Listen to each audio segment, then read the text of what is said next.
इसमें कॉन्ट्रास्ट नहीं है, इसमें विरोधाभास नहीं है, ये एक ही चरित्र के अनेक गुण हैं। बाललीला में जो मनुष्य कार्य करता है वो अबोधिता में सरलता से होते हैं। फिर वो तो योगेश्वर थे, साक्षात योगेश्वर थे।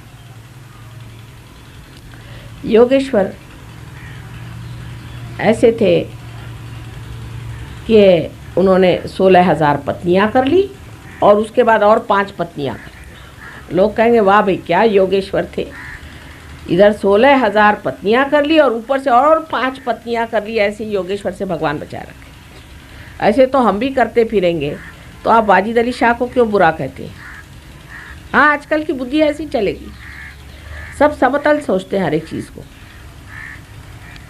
वो 16,000 उनकी शक्तियाँ हैं। वो एक पुरुष थे, हम तो माँ हैं, हमें कोई कुछ कह नहीं सकता। माँ के स्वरूप में कोई भी लांछन हमको लगा नहीं सकता। वो पुरुष थे, 16,000 शक्तियाँ वो लाते कहाँ से संसार में? आप मेरे बेटे हैं, कभी मेरे पैर दबाते हैं, कभी मेरा सर दबाते हैं, मेरे पैर छूते हैं, माँ के पैर छू रहे, कोई लांछन नहीं लगा सकता मुझे। मैं तो माँ ही हूँ। और कोई कोई बेटे तो 108 साल के हैं मेरे, तो भी माँ हूँ। माँ तो माँ ही हुई, माँ तो पवित्र ही होती है, उसको कौन छू सकता है? लेकिन उनकी 16,000 शक्तियों को इस संसार में लाना आसान चीज़ नहीं।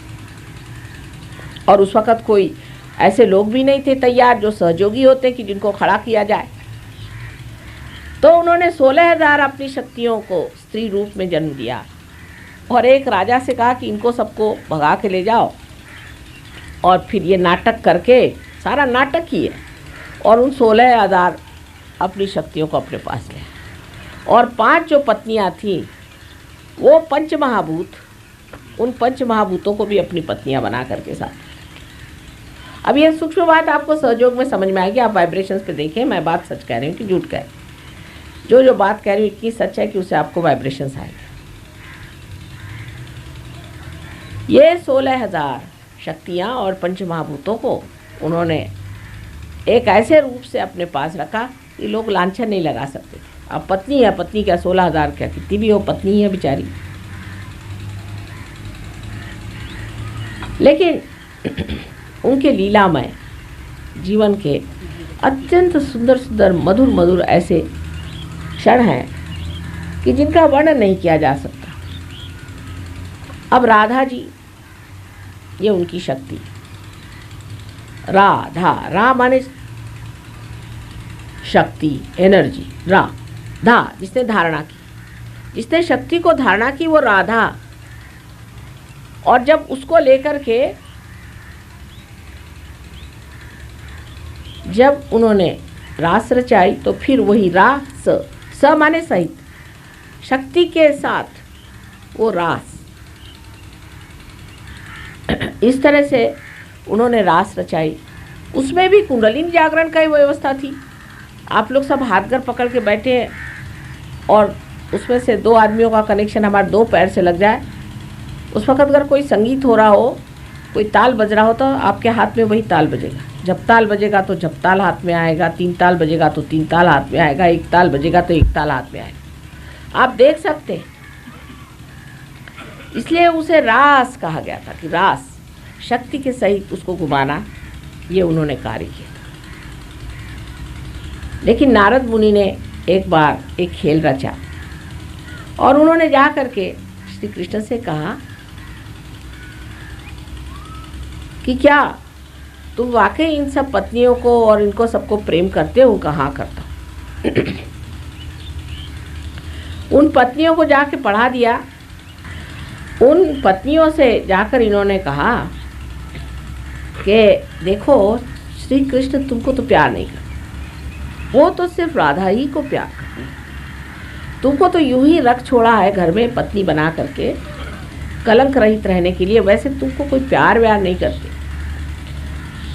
अब वो आ गए झांसे में, कहा ठीक ऐसा ही होगा, ये हमको कुछ नहीं प्यार करते हैं श्री कृष्ण, ये तो योगेश्वर है, ये क्या हमको प्यार करेंगे, ये तो राधा जी को ही प्यार करते।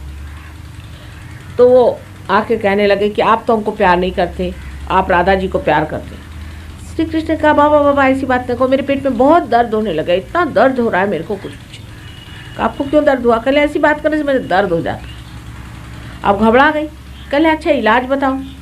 इलाज बहुत सोपा, ऐसा करो तुम्हारे चरण की जो धूली है वो मुझे पीने को दे दो तो मैं ठीक हो जाऊंगा। उनका वाह, पहले तो हमें प्यार नहीं करते और हमारा सब पुण्य भी छीन लेना चाहते हो कि तुम्हारे पैर की धूली हमें पीना चाहिए तो हमारे पैर की धूली आप पीजिएगा। ये हमसे नहीं हो सकता, ये सब हमें बेवकूफ़ बनाना, हमें न बनाइए।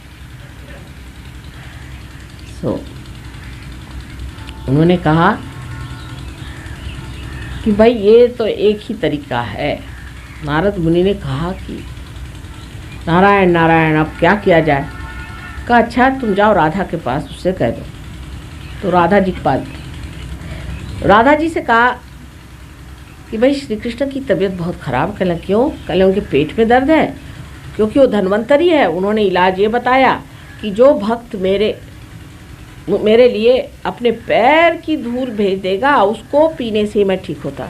तो राधा जी ने पैर आगे कर दिया, अच्छा ले लो मेरे पैर की धूल ले लो। कहा क्यों? तुमको आपके पाप पुण्य का कोई विचार नहीं? अरे कहने लगे जो पाप कराता है वो भी वही है और पुण्य कराता वो भी वही है, तुम ले तो जाओ, उसके पेट का दर्द ठीक करो। तो उन्होंने उसके पाँव की धूल निकाली। अब वृंदावन की मिट्टी जो है पीली पीली आपने देखी होगी, वो लेकर के वो पहुँचे। कहा हाँ राधा जी ने तो दे दी है, अब लीजिए पीजिए। वो घोल करके पी लिए। श्री कृष्ण ने कहा कि आप ऐसे क्यों खड़े हैं?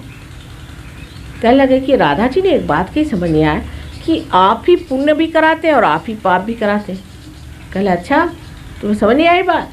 तो नहीं। अच्छा कहले मेरे हृदय में देखो।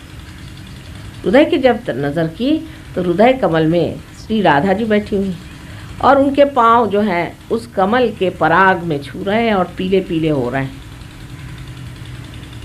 तब नारद जी के समझ में आया कि जब हृदय में बैठे हैं तो पाँव और सर और हाथ से क्या मतलब हुआ? ये पाप पुण्य की जो कल्पना थी वो श्री कृष्ण ने बदली, जिसे हम महान पाप समझते हैं और महान पुण्य समझते हैं, उसकी बराबर पूरी तरह से जानकारी होना, उसका डिस्क्रिशन हमारे अंदर श्री कृष्ण ने भरा। इसीलिए हमसा चक्र है, जब ये खराब हो जाता है तो मनुष्य को डिस्क्रिशन नहीं रह जाता, वो पाप और पुण्य समझ नहीं पाता, अच्छा बुरा समझ नहीं पाता है। और दोनों के लिए इलाज एक ही है, विशुद्धि चक्र अगर खराब हो जाए और चाहे आपका हमसा चक्र, बहुत सरल सोपा। सहयोगी जो कि जानते हैं वो न कहे, पर अनजाने जो हैं वो समझ सकते हैं कि श्री कृष्ण को एक चीज़ प्यारी थी, वो था क्या? मक्खन। इसका इलाज है मक्खन। मैं रोज़ अपने विशुद्धि चक्र को थोड़ा सा मक्खन, उसमें नमक मिला करके और उसका अर्घ चढ़ा देती हूँ। फिर दिन भर वो बोलते रहते हैं, कुछ परेशान नहीं करते। आप लोग भी ये करें कि थोड़ा सा मक्खन अंगूठे पर ले करके उसमें नमक लगा लें और यहाँ जो परजीव है पीछे उसको उसका 3 बार अर्घ चढ़ा दें, बिल्कुल गला ठीक हो जाए, खांसी आसी सब गायब, सब कुछ ठीक हो जाए। और हमसा चक्र इसलिए पकड़ता है कि हम जिस जगह रहते हैं वहाँ खुश्की है और खुश्की के कारण एक बड़ा भारी प्रश्न खड़ा हो जाता है, वो ये कि हमारे अंदर की जो त्वचा है जो कि बहुत झिल्ली सी है और इसके जो एपिथेलियल सेल्स होते हैं वो सूख जाने की वजह से, जैसे हाथ की भी सर्दियों में हाथ की भी चमड़ी सूख जाती है, उसी प्रकार अंदर भी सूख जाती है और उसी से आपको ये सब बीमारियां, साइनस और दुनिया भर की चीज़ होती है। उसका भी बहुत सरल इलाज है। अगर आप मक्खन को पिघला के नाक में डाल दें तो काम हो गया। नहीं हुआ तो आप घी बना लीजिए मक्खन का, उसको वस्त्र से छान करके और उसमें थोड़ा नमक डाल के रख लीजिए और उसमें आप नाक में डाल दीजिए। आपको जितने भी साइनस के ट्रबल्स हैं सब साफ हो जाए।